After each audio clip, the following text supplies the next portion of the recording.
Hi guys, this is Boss Yang. So, this is not a typical vlog na ginagawa ko every morning.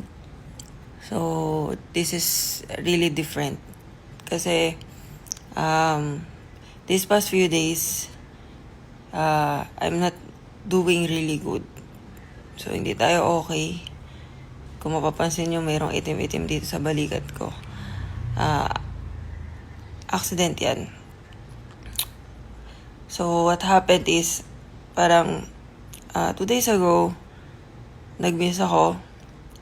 And then, nung mag-take na ako ng shower, nadulas ako sa CR. So, tumama yung likod ko sa kanto ng partition. So, nagkaroon ako ng mahabang wound sa likod. Which is yung pinakita ko na video yesterday.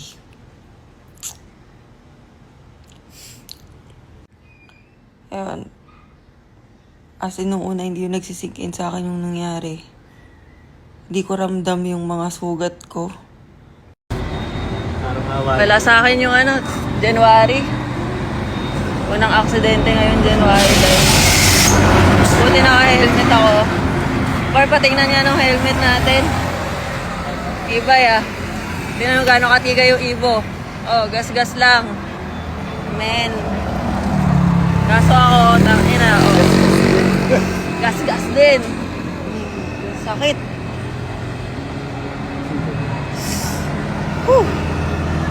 Grabe. As in, hindi ko siya nararamdaman, parang manid yung katawan ko. Nakapagbiro pa ako, nakatawa pa ako. Tapos pagdating ko ng hospital, doon ko naramdaman lahat ng sakit. So, update tayo guys. Nasa hospital na kami. Sakit pala yung ganito, no? Para ako sinusunog ng buhay. Para ako nagliliyab. Ganun yung pakiramdam. Sobrang init, para ako nagliliyab.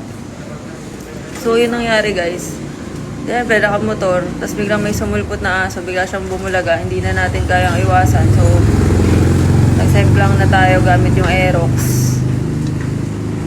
Wala na akong magawa. Hindi ko naman na kayang iwasan yun. So, ganun yung nangyari. Buti naka-helmet. Much worse, mas nararamdaman ko yung sakit ngayon. As in, sobrang sakit ngayon.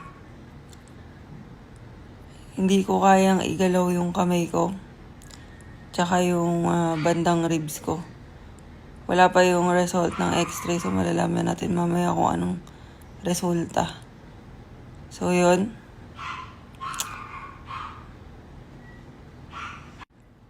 Ayan. Pagaling muna tayo. No? Sana maging okay na. Kasi sobrang hirap nung kalagayan ko ngayon. Di ako makatayo ng kama. Di ako makagalaw. And pagdasal nyo na lang na gumaling ako agad. So, yun lang.